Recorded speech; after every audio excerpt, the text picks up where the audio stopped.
Olá pessoal, meu nome é Paulo Seleguin, sou professor aqui na USP de São Carlos.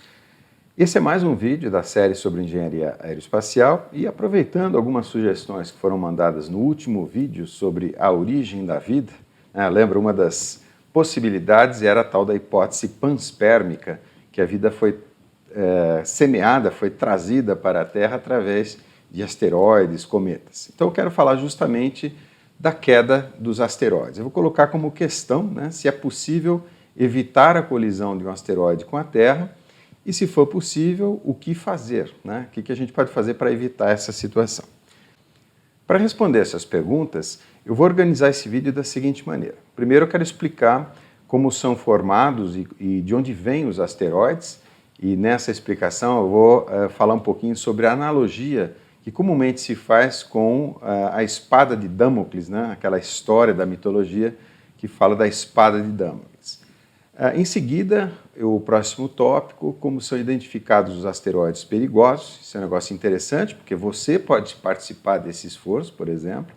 E, por fim, como evitar a colisão com um asteroide médio ou grande, ou seja, um asteroide perigoso. Quais são as técnicas que estão em desenvolvimento. Depois eu coloco nos comentários do vídeo e na própria descrição do vídeo os marcadores de tempo, caso você queira pular diretamente para um desses tópicos. Antes da gente começar, só um aviso, um alerta importante. Esse assunto, a queda de um meteoro na Terra, faz parte daqueles assuntos que costumam ser tratados de forma alarmista, sobretudo na grande imprensa, digamos assim. Então, assuntos como mudanças climáticas, a transição da matriz energética, cuidado, é comum haver uma certa manipulação para causar medo e, eventualmente, vender mais assinaturas de jornal. Não é possível minimizar o risco, realmente é um risco importante. Mudanças climáticas são um assunto extremamente importante para nós, mas tem que ser contextualizado, inclusive, em vários outros problemas, poluição, desigualdades sociais, esgotamento de recursos não renováveis. Então, tudo isso faz parte, digamos assim, da dificuldade de se viver. Então, esse meu vídeo, eu vou tratar isso de maneira muito objetiva e vocês vão ver no fim, na verdade, eu vou deixar uma mensagem assim, mais ou menos otimista. A gente precisa tomar cuidado, precisa ficar esperto, mas a minha visão sobre isso é otimista. Vamos lá, então. Começando do primeiro tópico, de onde vêm os asteroides, e vou falar, como eu disse, da espada de Damocles. Bom, isso tem a ver com a formação do nosso sistema solar, que se condensou a partir de uma nuvem de poeira e gases formada na explosão de uma supernova, de uma estrela que foi a precursora do nosso Sol. Então, devido à ação da gravidade, essa poeira começa a se clusterizar, a se agregar. Esse giro é devido a pequenas diferenças na distribuição de quantidade de movimento. A parte central começa a se concentrar muito, se atinge uma massa crítica que começa a haver fusão nuclear, então a ignição do Sol, e os planetas começam a se clusterizar aqui em regiões, em certas distâncias aqui específicas da posição central, do centro de massa do Sistema Solar. Então isso aqui é uma simulação com a massa do nosso Sistema Solar. Então, aqui você vê a formação de Júpiter, Saturno, os planetas internos ali. E isso daqui, apesar de ser uma simulação, como eu falei para vocês, é possível já observar, aqui, por exemplo, a foto do telescópio ALMA, lá no Chile. Esse telescópio já tem medido, por exemplo, como está mostrando a foto aqui à esquerda, sistemas solares em formação, como o nosso aqui da Terra. Então é possível ver a nuvem de poeira se condensando ali no centro, e esses vazios aqui são responsáveis, são gerados pela clusterização dos planetas, que no caso aqui não se formaram. Inclusive esses vazios que aparecem nesses anéis, eles vão ser explicados mais à frente. Tem a ver com os pontos de Lagrange de uma órbita. Então isso daqui é o que acontece, mas essa clusterização, ela, digamos assim, não é perfeita. Então, voltando para o nosso sistema solar, o que acontece é o seguinte: a gente tem aqui os planetas do interior, o chamado sistema solar interior, Mercúrio, Vênus, Terra e Marte. Depois a gente tem um cinturão de asteroides, chamado cinturão principal. Depois os grandes planetas, ou os planetas exteriores, Júpiter, Saturno, Urano e Netuno.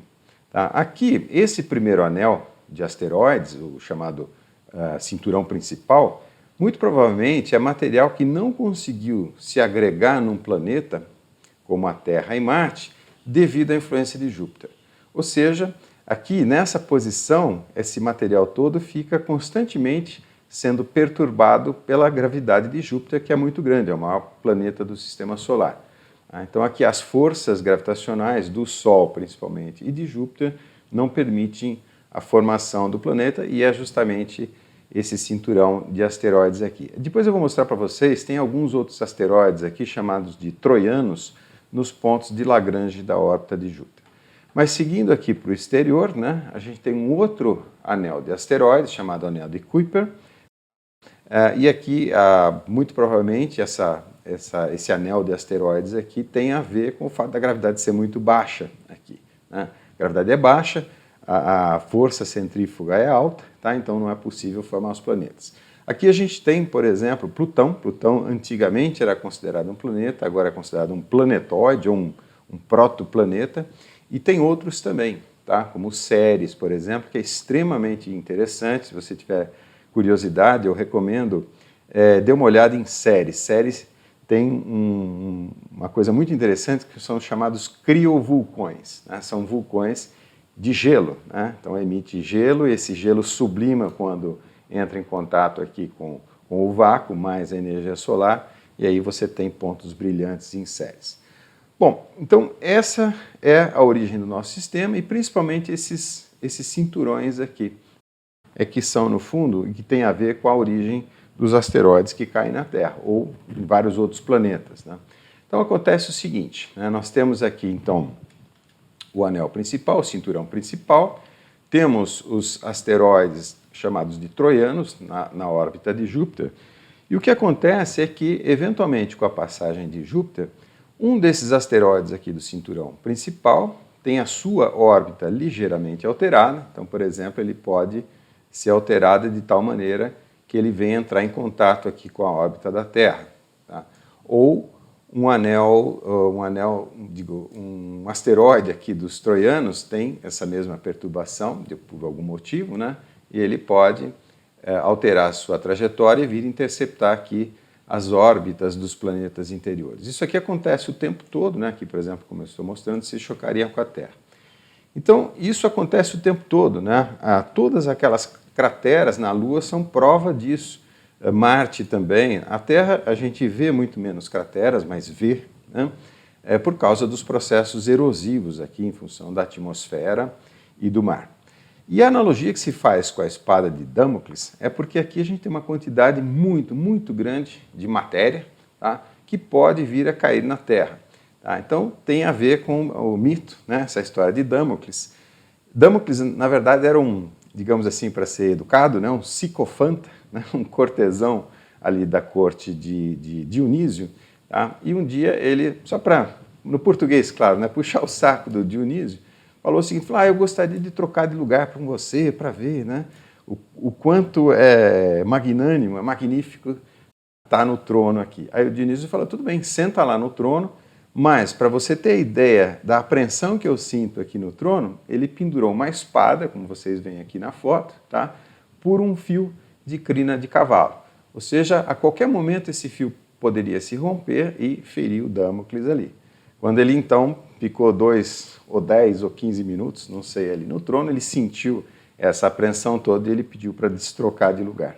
Tá? Então é a analogia que se faz aqui com todos esses asteroides que, por um motivo ou outro, podem e têm caído aqui nos planetas do Sistema Solar interior. Bom, a questão dos asteroides troianos, né, vou até voltar ao slide, tá? Por que eles se formam nessa posição? Isso daí é o seguinte, nesse vídeo de hoje eu vou usar algumas fórmulas, alguns conceitos de mecânica orbital que eu não vou poder explicar nesse vídeo em particular. Então eu recomendo esse vídeo aqui, entendendo as manobras orbitais, tanto o 1 quanto o 2 eu falo, né? E nesse vídeo, o primeiro das manobras orbitais, eu explico a história dos pontos de Lagrange, que é simples na verdade. Toda órbita tem pontos, né? Aqui representados por L1, 2, 3, 4 e 5, esses pontos em verde aqui são pontos em que as forças gravitacionais se anulam ou se compensam, no caso aqui, por exemplo, entre o Sol e a Terra, né? Então aqui dá para ver que esse ponto L1 ele está mais próximo da Terra para compensar a gravidade do Sol, que é maior, né? Então aqui eu tenho um vetorzinho puxando na direção do Sol, outro puxando na direção da Terra, e esse é o ponto em que isso se iguala. Mesmo aqui, mesma coisa aqui nos outros pontos, aqui a única coisa que tem que considerar também a força centrífuga aqui desses pontos, né? de um elemento de massa naqueles pontos.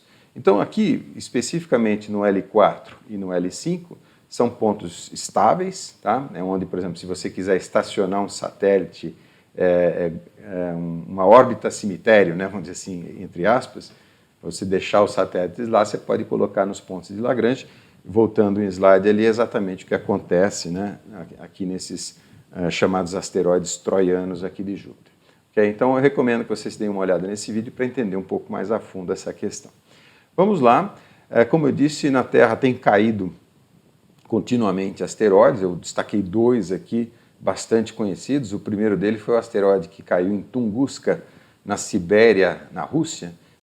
Esse é um asteroide, ele caiu em 1908, se eu não me engano, tá? Um asteroide de alguma coisa como 100 metros de diâmetro, então relativamente grande, e ele não chegou até a Terra, ele não formou uma cratera, ele explodiu a uma certa altitude, tá? Mas foi a onda de choque gerada que causou a devastação. Então, é até interessante se você entrar aqui no Google Earth e der uma zoomada ali na posição Tunguska, é só digitar Tunguska que aparece, né? Você vai ver que ainda, você vê, né, do satélite, você vê ainda marcas dessa grande explosão. Um outro evento muito famoso, né, isso eu tenho certeza que vocês já ouviram falar, foi o asteroide que acabou com os dinossauros, né? Ele caiu aqui na península de Yucatán, tá, em Chicxulub, esse nome difícil de pronunciar, né?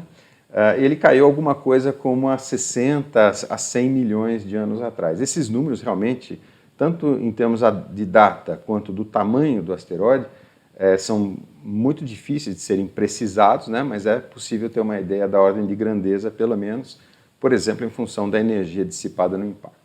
Então esse asteroide caiu alguma coisa como 100 a 60 milhões de anos atrás, tá? E, de fato, destruiu os asteroides. Ele tinha um diâmetro de 100 a 150 quilômetros. Só um parênteses, né? Esse tipo de evento é chamado evento cataclísmico, no sentido de que ele pode provocar extinções em massa, né? O caso aqui, então, é justamente os asteroides, né? O asteroide de Chicxulub. Esse daqui deu fim, na verdade, ao período chamado de Cretáceo, né? Dentro do qual houve, na verdade, pelo menos 5 extinções em massa, e essa dos dinossauros foi a última. Então, para vocês terem uma ideia. Mas vamos lá, então, o quanto é grande um asteroide desse tipo, né? Então, alguma coisa como esse aqui, inclusive, tem menos do que 100 quilômetros de diâmetro, né? Mas é alguma coisa, comparando aqui com uma cidade, por exemplo, esse já é um evento devido à energia, né? Muita massa, muita velocidade.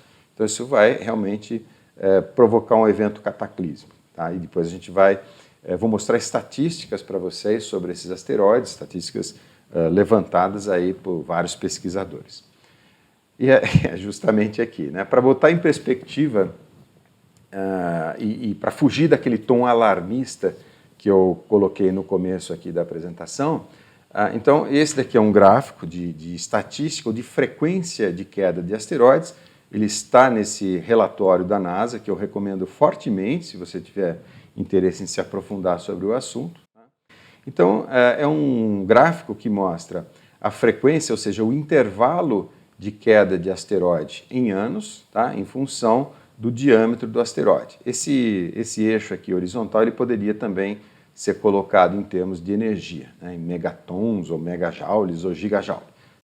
Então, alguma coisa como Tunguska, né, em torno de 100 metros, ele cai aqui alguma coisa como de 100 a 150 anos, né, nesse período, e a energia dissipada, para não falar em termos de diâmetro, a energia dissipada é equivalente, um pouco maior, na verdade, a uma bomba atômica típica.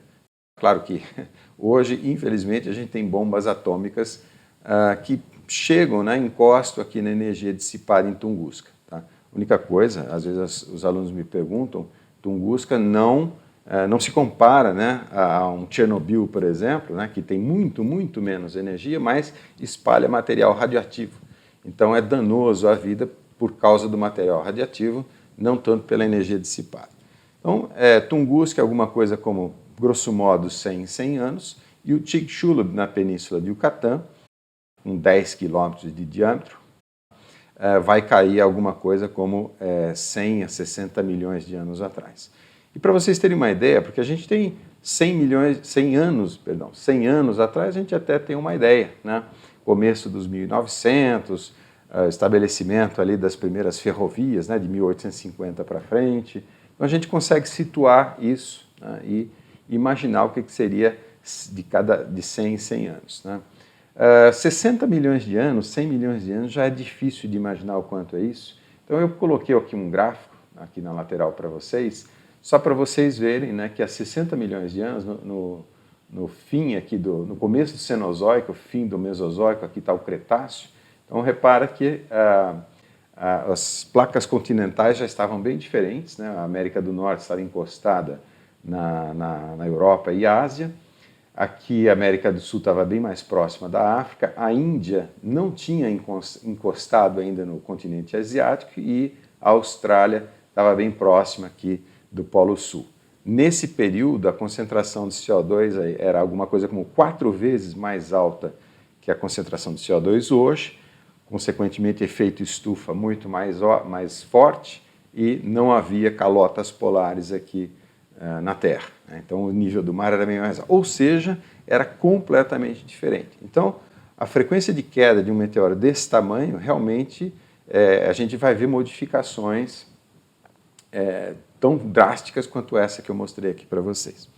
Certo? Então é para tirar aquela ideia do alarmismo que eu falei para vocês. E, digamos assim, um aviso, né? Porque a queda desses asteroides, desses meteoros, ela não é exatamente aleatória, né? Ela tem a ver com o cinturão de asteroides, com a órbita de Júpiter, ou seja, não quer dizer que exatamente a cada 100 milhões de anos vai cair um asteroide desse, tá? Mas, digamos, não vai fugir muito disso, certo? Então, como eu disse, tem que ser relativizado.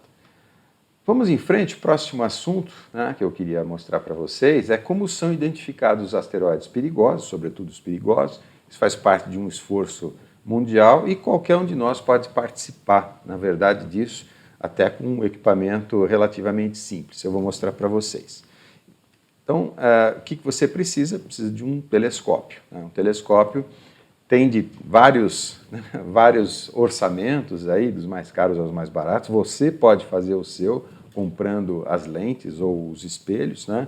Isso é relativamente simples. Então, basicamente, para identificar um meteoro é fotografar o céu. Então, como é que isso é feito?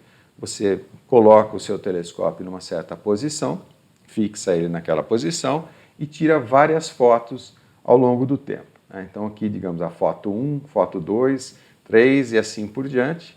E quando a gente olha para elas assim, parece que é tudo a mesma coisa. Eu não sei se vocês já estão vendo alguma diferença. Né? Então, para a gente poder ressaltar essa diferença entre essas fotos, se houver um asteroide aí, um astro, né? É interessante você superpor essas fotos todas. Então, o que eu vou fazer no próximo slide, eu vou superpor todas essas fotos e isso está feito aqui. Então, está a foto, todas aquelas fotos superpostas. Imagina que a gente tem um sistema de coordenadas XY.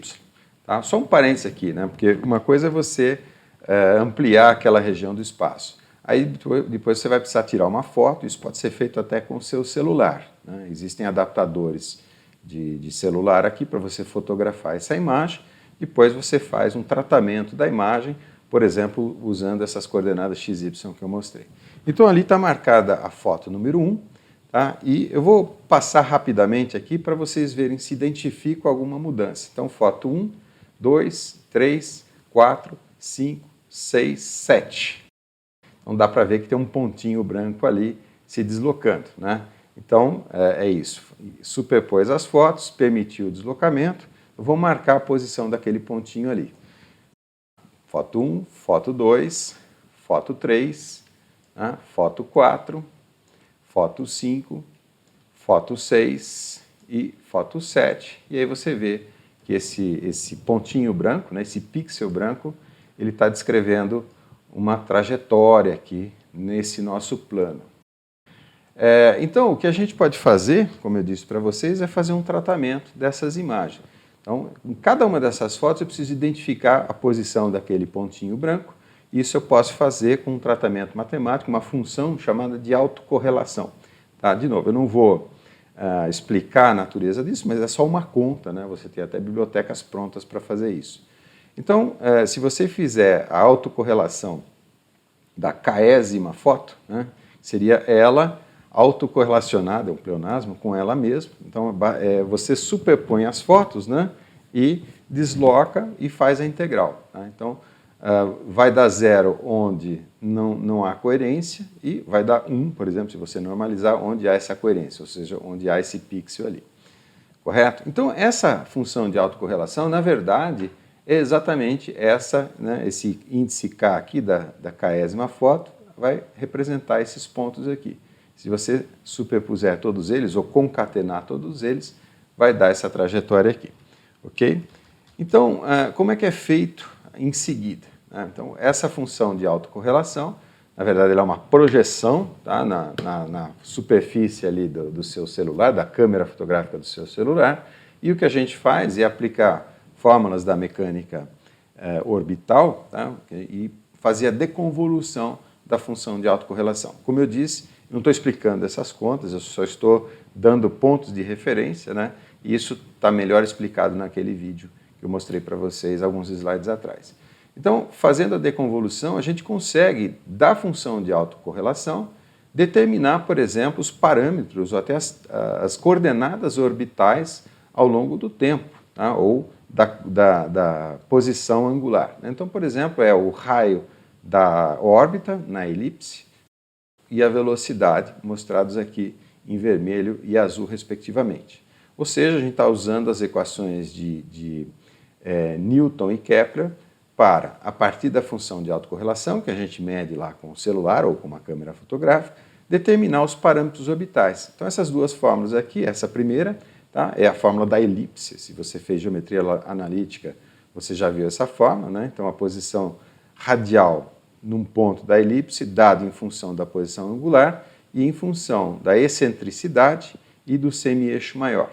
Mesma coisa aqui, a velocidade. A velocidade já entra Newton, né? A lei de Newton, a lei de gravitação universal, e esse parâmetro μ aqui, que é a constante gravitacional vezes a massa do Sol, no caso aqui. Tá?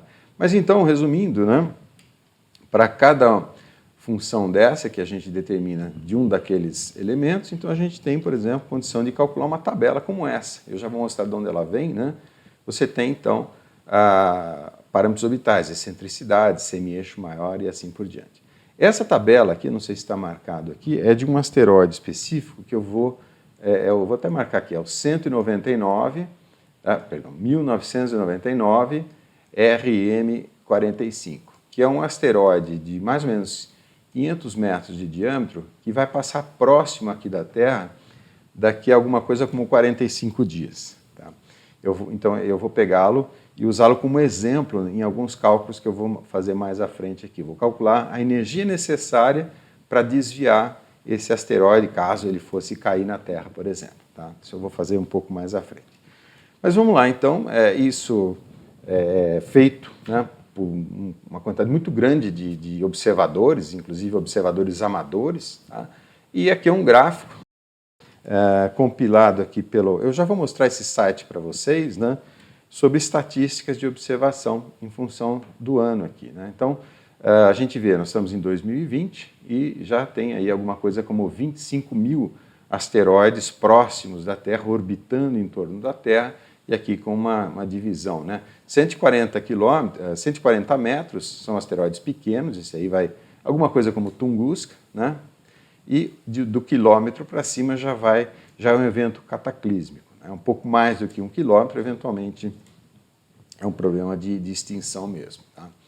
Bom, passo seguinte, né? Se a gente identifica, o que pode ser feito para evitar a colisão com o asteroide. Tá? E aqui eu vou contextualizar um pouco esse problema, porque esse medo, né, da queda dos asteroides, ele não é novo. Mais recentemente, aqui eu estou contando um pouco da história, como esse medo, né, da queda dos asteroides é visto na sociedade, principalmente nas obras de literatura. Então, em 93, o Arthur Clarke publicou esse livro, que é muito interessante, O Martelo de Deus. E, em seguida, é curioso que esses dois filmes, esse eu tenho certeza que vocês conhecem, o Armagedon e o Deep Impact, Impacto Profundo, ambos foram lançados em 98. Então, foi um ano em que 2 filmes sobre queda de asteroides foram feitos, né? E os 2 têm como base o livro do Arthur Clarke. É curioso isso, né? Mas isso, como eu disse, não é novo, né? Na literatura, por exemplo, um livro interessantíssimo, esse aqui inclusive eu descobri recentemente, é um livro do Júlio Verne, de 1877, é o Hector Servadac. Aliás, em português, se você for atrás desse livro, que eu recomendo fortemente, né? Servadac, se você ler isso ao contrário, né? É cadavre, tá? Que é cadáver em francês. Em português, esse livro tem esse nome mesmo, Hector Servadac, Júlio Verne. É a história de eu não vou contar, né? Mas um cometa atinge a Terra e esse pessoal aqui fica preso num pedaço do planeta Terra que sai flutuando. A partir daí não vou falar mais nada para não dar spoiler, né? Se você procurar em inglês, é Off on a Comet, do Júlio Verne, vale a pena ler esse livro. Então, isso daqui já é dos anos 1800, né, para mostrar o quanto é antigo. E falando em coisa velha, eu, quando era mais jovem, né, no tempo que farmácia se escrevia com PH, eu adorava, sinceramente, né, momento confissão aqui, eu adorava ir nos fliperamas, antigamente existia fliperama, e eu jogava asteroide. Aí o objetivo era justamente, né, destruir os asteroides, como vocês estão vendo aqui. Tá? E era interessante que nesse jogo tinha justamente esse problema da fragmentação. Você tinha que destruir o asteroide e depois fugir dos fragmentos, né? Isso aqui vai voltar mais no fim da apresentação aqui, porque esse é de fato um problema. Mas vamos em frente aqui, né? Então, todo esse clima que não é novo, como eu procurei mostrar para vocês, eu esqueci de mencionar, o Stephen Hawking, no último livro do Stephen Hawking, ele diz o seguinte, que um dos principais perigos aos quais a gente está exposto é justamente a queda de asteroide, né? Então isso criou realmente uma consternação, isso virou uma lei nos Estados Unidos, eu tive a curiosidade, fui atrás dessa lei, essa é uma lei de 2005, lá nos Estados Unidos, que define o papel da NASA, na verdade. Então é bastante interessante e ler, inclusive, para entender como é que eles se organizam, né? Então, eu destaquei dois trechos aqui, né, que eu vou falar rapidamente. Assim, primeiro, eles reconhecem que é muito difícil detectar, e tão difícil quanto detectar seria desviar um asteroide desses perigosos, né? Então, eles definem aqui, nesse outro trecho, que a NASA vai ter que ter um programa, tá, que considera tanto a detecção, porque são 2 ações importantes. Primeiro, você tem que saber que o asteroide vai cair, ou talvez seja melhor nem saber, né, se for daqueles que não dá para fazer nada, né? Mas então deve-se detectar com a maior antecedência possível e desenvolver tecnologias que possam eventualmente resolver o problema no futuro. Obviamente isso daqui é da NASA, de 2005, mas vários outros países ou têm problemas semelhantes ou formou-se um grande pool, né, de agências de pesquisa e que colaboram, né, nesse esforço aqui. Então, um deles, né, dentro da NASA, né, esses esforços todos são colocados nesse site, que esse também eu recomendo fortemente para vocês. É o CNEOS, que é o Center for Near Earth Object Studies. Tá? Então, esse site ele tem muita informação interessante. Se você entrar aqui, por exemplo, nessas close approaches, por exemplo, é possível... Eu vou até fazer, eu estou com ele aberto aqui, então eu vou pular aqui para o meu browser. Então, já estou com o site aberto, né?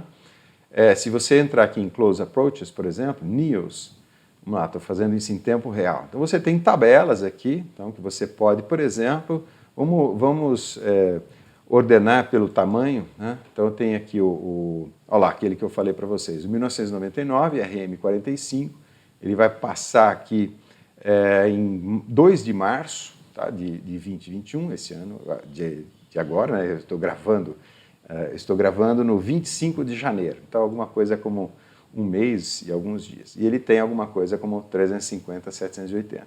Olha que interessante, se você clicar nesse asteroide aqui, ele vai abrir a ficha do asteroide com todos aqueles dados que eu já coloquei aqui, e mais ainda, se você entrar aqui em Orbit Diagram, ele vai mostrar para você um simulador dessa órbita. Então vou até soltar o simulador aqui, e que mostra, né, o encontro da marcha ré, ou vamos fazer em horas isso aqui, que é mais interessante, né? Então dá para ver direitinho a simulação, e para quem gosta de simuladores, né, frequentemente eu faço referência ao KSP, o Kerbal Space Program. Esse simulador, ele está alertando aqui em cima, ele usa a mesma aproximação de dois corpos do KSP, tá? E ele está dizendo que se você quiser um simulador mais multicorpos, na verdade, ele está dando um link para um outro simulador. Para quem gosta de jogos, então eu recomendo aqui o Universe Sandbox, que é um simulador de multicorpos, portanto, bem mais preciso. Mas então tem muita informação nesse site, vou fechar aqui para desligar o app, né? Tem muita informação nesse site e vale realmente a pena, tá? E esse site ele concentra, né, os esforços de toda essa comunidade, da qual você pode fazer parte se tiver interesse, né? Então, estava mostrando aqui para vocês, né, aquela tabela, e nós vamos pegar esse asteroide aqui como exemplo, tá? Um ponto que eu esqueci de destacar lá, ele dá também o quão próximo é próximo, né? Então aqui é essa coluna, repara, o RM45 ele vai passar a 7,62 LD. LD é Lunar Distance, né? Então ele vai passar uma distância equivalente a 7,62 a distância da Terra à Lua, tá? Então realmente esse perto é um perto em termos astronômicos, né? Porque em termos das nossas dimensões aqui é longe pra caramba, né? A outra coluna aqui, o AU, só para completar a informação, é Astronomical Units, que é a distância da Terra ao Sol. Então, para vocês terem uma ideia do quão próximo é esse próximo. Aqui dá as velocidades, né? Esse H tem a ver com o quanto ele reflete luz, que tem a ver com o próprio diâmetro dele, tá? Bom, vamos em frente aqui, né? Então, como eu disse para vocês, existe toda uma comunidade que tem feito esse monitoramento, por isso que eu gastei um tempinho ali para explicar como, porque realmente você pode fazer isso com o seu celular e alguma matemática, tá? Então, aqui eu coloquei uma estatística de projetos de monitoramento de asteroides e o quanto cada um desses projetos, observatórios, vem detectando desses asteroides próximos aqui que podem representar algum perigo. Okay? Então, assim, para sumarizar um pouquinho como isso é feito, né, são duas coisas importantes. Tá? Ou seja, colocando aqui em detalhes, né, quais são as estratégias para evitar o impacto. Isso envolve dois aspectos ou dois eixos, né, de desenvolvimento. Primeiro é considerar ou mapear exatamente o cenário. Então, por exemplo, é importante ter antecedência na identificação. Quanto mais cedo, quanto mais em antecedência a gente ficar, mais tempo a gente vai ter para fazer alguma coisa. Depois, metrificar. Então, calcular a energia cinética, que é um produto de massa e velocidade ao quadrado, né? Quanto maior, mais energia, quanto mais rápido, mais energia. Tá? Depois, a constituição e morfologia. Se é um asteroide metálico, ou, por exemplo, se é um asteroide rochoso ou gelo, né? Que aí seria um cometa. E a morfologia, porque ele pode ser um bloco sólido ou ele pode ser um agregado muito grande de pequenas rochas. Eu vou mostrar um videozinho, inclusive, para vocês daqui a pouco, da missão OSIRIS-REx, que é exatamente o caso. Então, essa constituição e morfologia influi muito na estratégia de deflexão que a gente pode adotar. Então, ali, a questão do cenário, tá? E a questão da técnica. Ou seja, se a gente vai adotar uma estratégia de tentar fragmentar o asteroide ou simplesmente defleti-lo, alterar a sua órbita, inclusive é o exemplo que eu vou fazer daqui a pouco com vocês. Outro aspecto é quanta energia eu preciso, né? Energia e potência eu deveria ter escrito aqui, porque uma coisa é energia e outra coisa é o quão rapidamente eu vou transferir essa energia. Então, eu, por exemplo, posso ter, numa estratégia de fragmentação, eu posso, né, dar energia cinética para o que a gente chama de um impactador, é como dar um tiro de fuzil no asteroide, alguma coisa assim, né, uma bala, ou fazer uma explosão nuclear, quer dizer, mandar um dispositivo explosivo para o asteroide, ou usar a própria energia gravitacional potencial, quer dizer, tem várias alternativas aqui, mas é a fonte da energia do dispositivo que vai evitar o impacto de alguma maneira. E aí a questão da interação, como é que esse dispositivo vai interagir com o astro, né, o asteroide que eu quero evitar o impacto. Então, vai ser uma interceptação, um negócio que vai encontrar, né, ou um encontro em astronomia, né, simplesmente você vai voar um paralelo ao outro. Tá? Ou remoto, por exemplo, eu posso ter um laser super potente que daqui da Terra eu derreto, né, uma lateral do asteroide, por exemplo. Ou seja, aqui, né, simplificando em termos de figuras, né, imagina que uma coisa é o cenário que envolve observação. E outra coisa, a técnica, que aí se envolve tecnologia, engenharia, né, cálculos. Então, são as duas formas de atuar para justamente evitar um evento daquele. Falando de algumas delas, né, aquele relatório da NASA que eu mencionei para vocês trata isso à exaustão, e esse é um assunto que continua, né, então eu vou falar só de algumas mais importantes. A primeira delas é um dispositivo de fragmentação. Então pode ser, por exemplo, ou uma bomba que vai explodir, ou realmente um impactador, um tiro. Né? Imagina que isso aqui não tenha um dispositivo explosivo, mas você usa toda a energia para acelerar esse dispositivo, como se fosse uma bala mesmo. Né?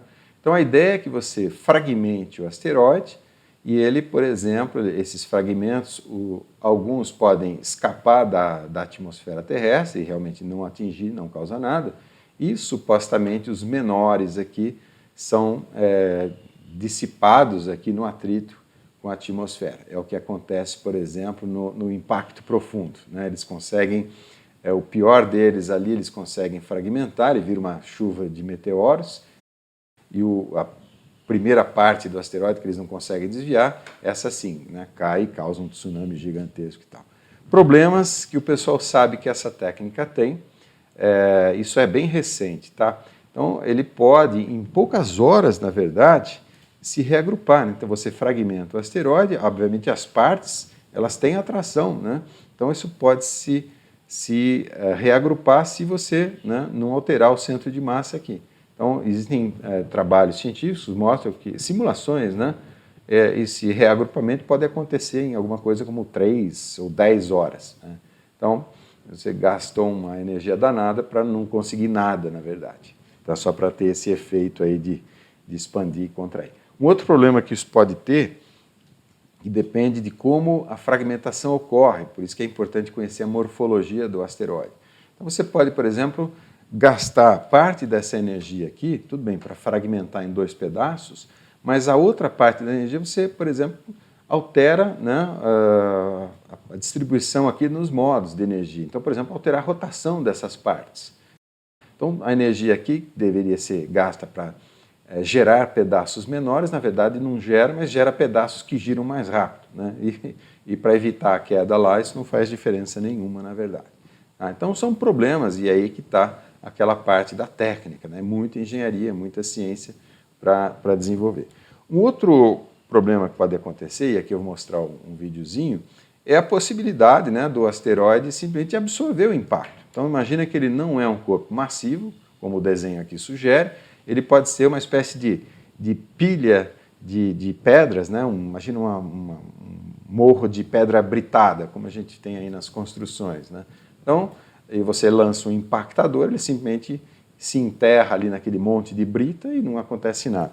É mais ou menos o que aconteceu aqui com a missão OSIRIS-REx, né, que foi ali no asteroide Bennu para colher amostras. Então ele né, pelo menos a superfície externa dele é uma pilha de pedras. Eu vou mostrar o que aconteceu aqui para vocês no momento da coleta das amostras. Então ele toca a superfície do asteroide, ele, na verdade, tem um jato de gás também, né, para poder justamente causar essa nuvem, e parte desses pedriscos, desse material todo, é coletado numa câmara que fica embaixo aqui. né?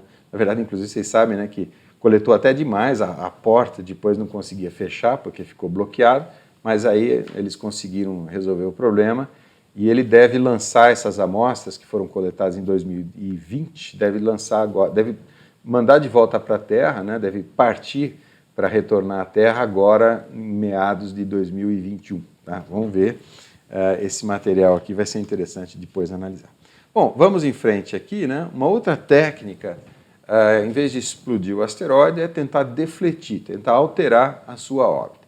Então, qualquer ideia, né?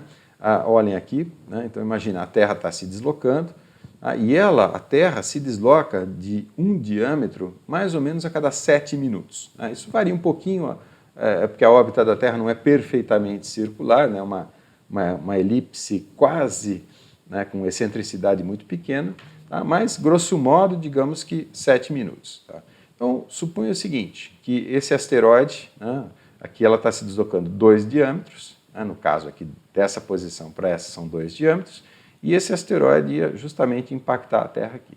A ideia de defletir é você alterar a órbita, por exemplo, a gente pode produzir uma explosão aqui, ou de alguma forma alterar essa órbita, né, de tal forma que eu atrase, e aí a órbita do asteroide ali, ele passa pelo menos um diâmetro ali. Esses 7 minutos depois guardem, né, porque a gente vai fazer o cálculo aqui já já.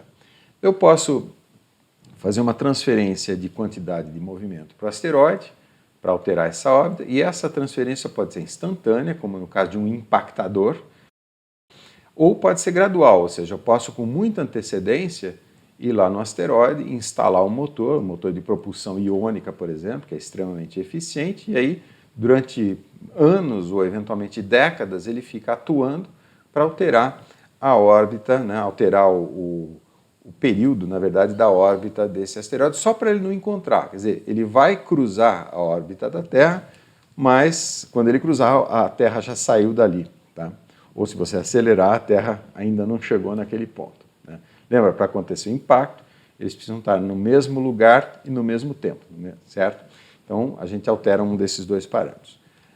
E, de fato, vai acontecer, tá? Agora em outubro de 2022, é uma missão, essa missão DART, que vai tentar alterar a órbita desse é um asteroide chamado Didymos, que tem uma pequena lua, é o Didymos A e o Didymos B. Esse aqui é enorme, 780 metros, e a sua lua, o Didymum, né, tem 160 metros. Então, isso aqui é equivalente a Tunguska. Tá?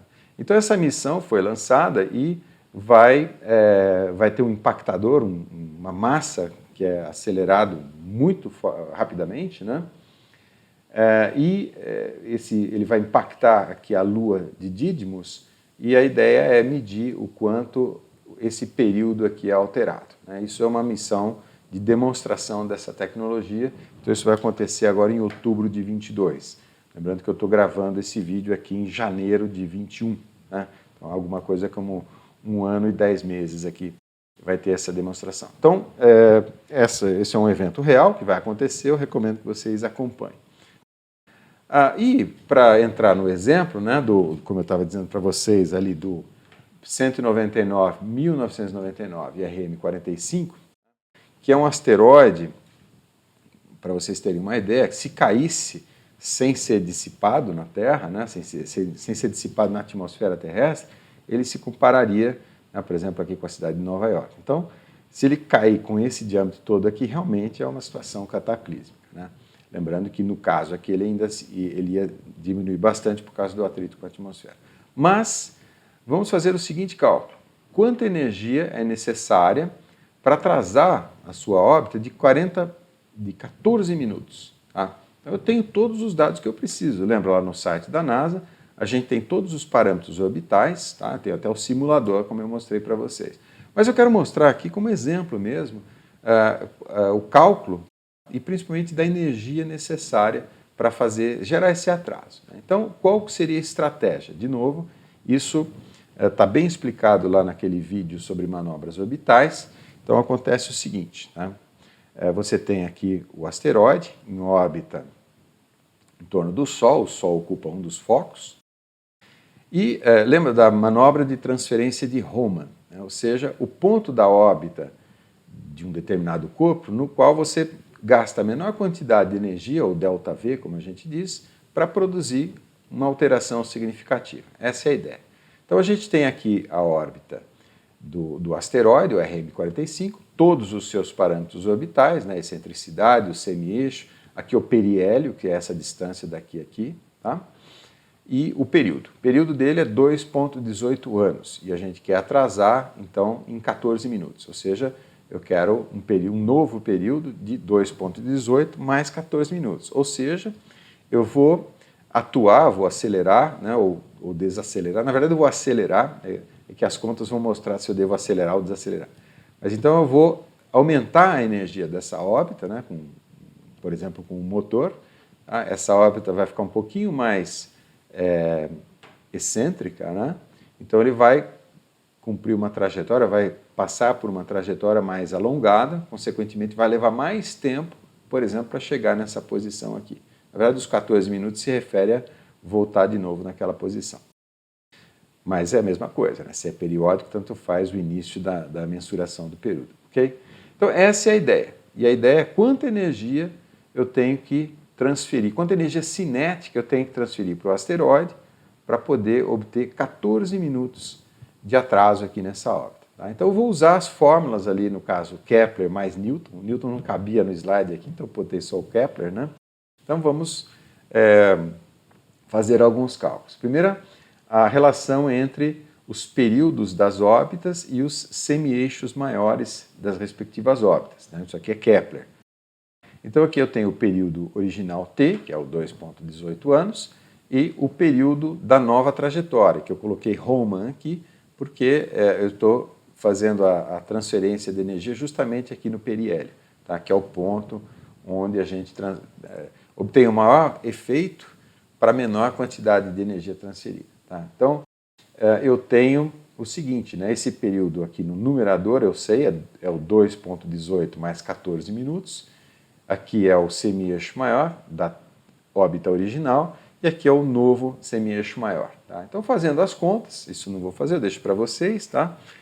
Então eu tenho ali como resultado 2,51513 vezes 10 oitava quilômetros. Repara que eu deixei em vermelho ali a diferença, né? Porque a órbita original é 2,51511, tá? Então mudou ali na quinta casa depois da vírgula.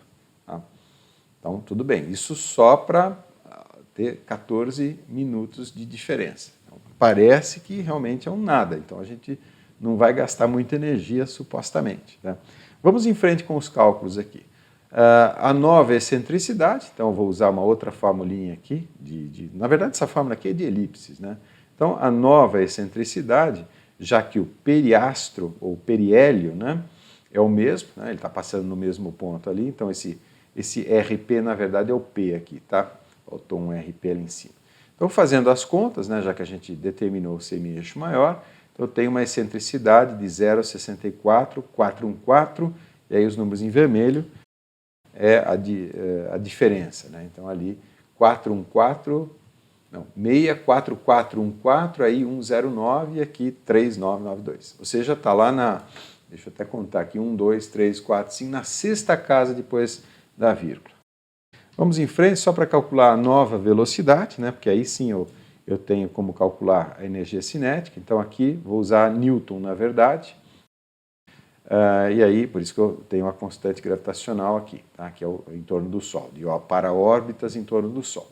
Então, calculando a velocidade da órbita original, então 49,37565 km por segundo, é alto assim porque está passando no ponto de maior velocidade, que é o periélio. Né? Isso aqui é o fundo da montanha-russa, lembra que eu fiz essa analogia.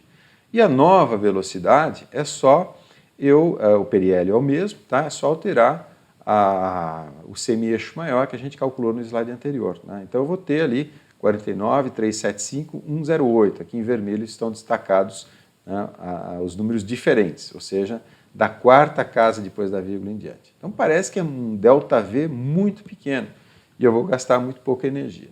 Mas vamos fazer esse cálculo. Agora ficou embolado aqui meu slide, eu peço que vocês acompanhem com o mouse aqui. Obviamente, a variação de energia é a massa dividida por 2 pela diferença dos quadrados das velocidades. Tá? Então aqui eu deixei na forma de roteiro, né, para vocês refazerem as contas. Então a massa eu vou calcular supondo que ele seja esférico, né? Então ρ πd ao cubo sobre 6. As velocidades eu calculei nos slides anteriores. E aí duas hipóteses para calcular essa massa. Primeiro é a densidade, de 2 gramas por centímetro cúbico. Isso aqui é um asteroide rochoso leve, tá? Tem asteroides de até 6 gramas por centímetro cúbico. E o diâmetro, vocês viram ali na tabela do CNews, do site do CNews, que isso pode variar bastante, eu vou supor 500 metros de diâmetro aqui, ok? Então, fazendo as contas, se eu não errei, e se eu errei, me avise, né? Deixa um comentário lá para a gente corrigir. Então, a gente vai ter alguma coisa como 2,8 vezes 10 a quinta gigajoules. Esse número, dessa maneira, não quer dizer nada, né? É importante relativizar. Então, eu costumo usar uma unidade que eu inventei aí, né, para poder explicar para os alunos, que é caminhões de areia. Né? Então, imagina um caminhão de areia de 50 toneladas viajando a 100 km por hora e você, então, dissipando toda essa energia cinética até que ele pare, né, 0 km por hora. Então, para essa operação aqui, você precisa fazer um ΔE, ali, uma variação de energia, de 0,02 gigajoules. Ou seja, esse asteroide, né, esse ΔE, para atrasar em 14 minutos o asteroide, corresponde a frear 14 milhões, né, aproximadamente, de caminhões de areia. Então, dá para vocês terem uma ideia que a energia é muito grande. Falando, por exemplo, em termos de gasto de combustível, né, então suponha que eu vou instalar um motor ali no asteroide, vou até desenhar um asteroidezinho aqui, né, tenho então o meu asteroide, e eu tenho que produzir uma força nesse asteroide. Essa força eu posso produzir, por exemplo, com um motor. Né? Instalo um motor de foguete aqui, por exemplo, né? E esse motor vai queimar combustível para produzir essa força. Quanto de combustível eu tenho que queimar para gerar essa variação de energia aqui? Então, pegando gasolina, por exemplo, é alguma coisa, eu fiz as contas, né? Pegando não o poder calorífico da gasolina, mas pegando o teor exergético da gasolina, né, o octano, então é alguma coisa como 6 milhões de toneladas de gasolina para poder produzir essa variação de energia. Então isso aqui é só para produzir a variação de energia, fora a energia necessária para levar 6 milhões de toneladas até o asteroide, né? Não fiz esse cálculo aí. Por isso que é muito importante, né, a antecedência, e os valores aqui de energia mostram que realmente não é uma tarefa fácil. Um asteroide de 500 metros realmente é um evento cataclísmico, né? Alguma coisa como detonar uma centena de bombas nucleares sem a radiação que elas produziriam. Então, vai ter um efeito que, digamos, não é de extinção, mas é bastante sério. Ok?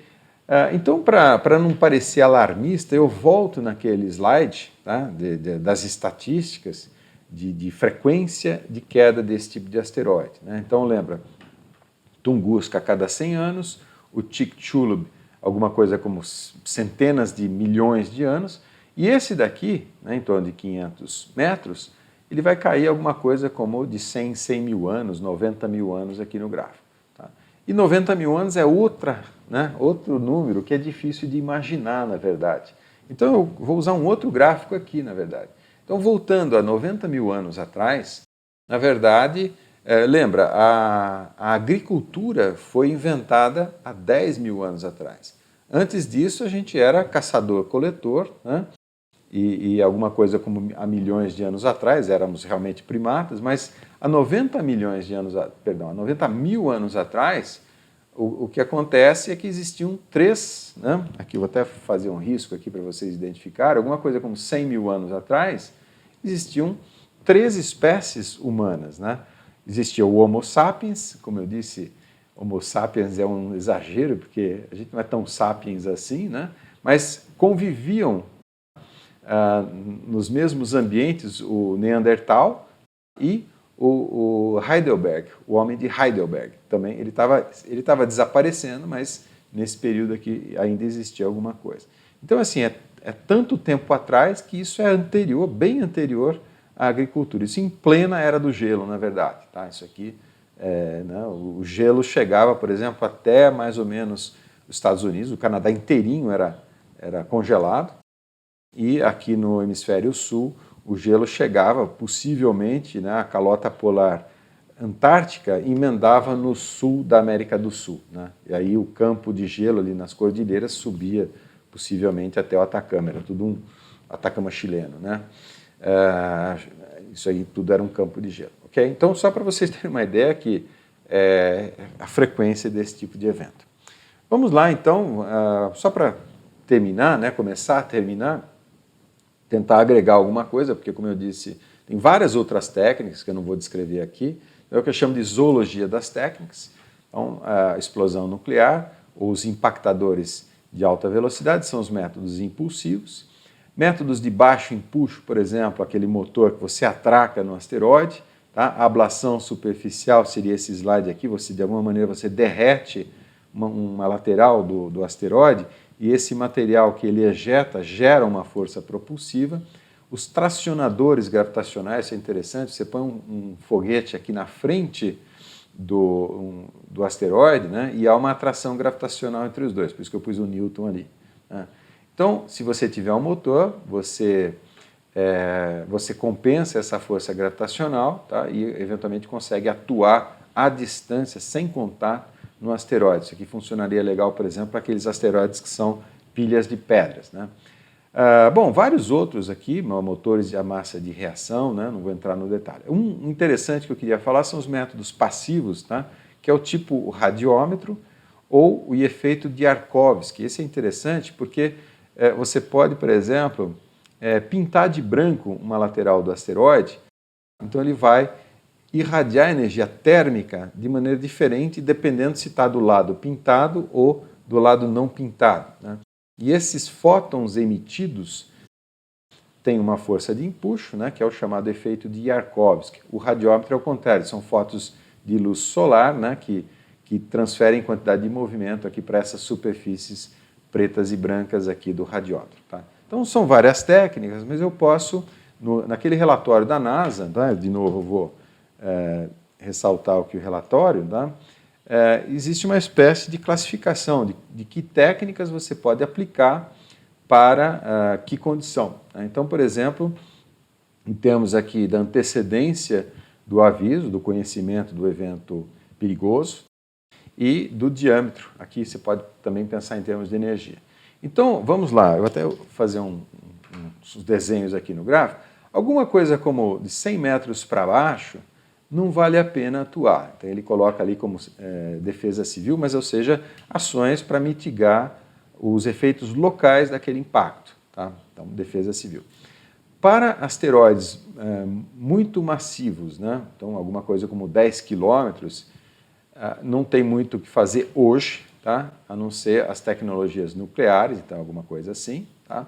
Se você tem massas intermediárias, e aí, dependendo do tempo de antecedência, você pode usar os impactadores cinéticos, como é o caso ali da missão DART, no asteroide Didymos. E se você tem muito tempo e massas intermediárias, você pode usar aquelas técnicas de tracionadores, por exemplo, aqui o efeito de Yarkovsky, tá? Ou o tracionador gravitacional, né? O rebocador gravitacional, certo? Então, isso aqui é o que se tem hoje em termos de tecnologia e, obviamente, né, o pessoal pesquisa novas formas aqui de atuar num asteroide, inclusive tirando proveito, eventualmente, da própria morfologia do asteroide. Bom, então, para sumarizar, né, voltando à questão inicial, como é possível evitar a colisão do asteroide, se for possível, o que fazer? Só para sumarizar, vamos tentar responder. Então, teoricamente, sim, é possível. Se for pequeno porte, não vale a pena, tá? Deixa ele se dissipar na atmosfera ou mais fácil mitigar os efeitos. Se for de grande porte, aí é uma questão em aberto ainda. Se houver grande antecedência na identificação e o asteroide for de baixa energia, então é factível fazer esse desvio, né? Fazer essa fragmentação ou desvio, mas é necessário ver a relação custo-benefício. Se for pequena antecedência e baixa energia, aí realmente não tem muito o que fazer, são os impactadores ou os dispositivos nucleares, quer dizer, tem que fragmentar, né? Se for alta energia, e qualquer antecedência, imagina um meteoro de 100 quilômetros de diâmetro, tá? Então é o que destruiu lá os dinossauros, né? Extinguiu os dinossauros. Então isso aí não é factível, tá? Não tem o que fazer mesmo, mas é muito, muito, muito pouco provável que isso aconteça, ok? Então tá lá.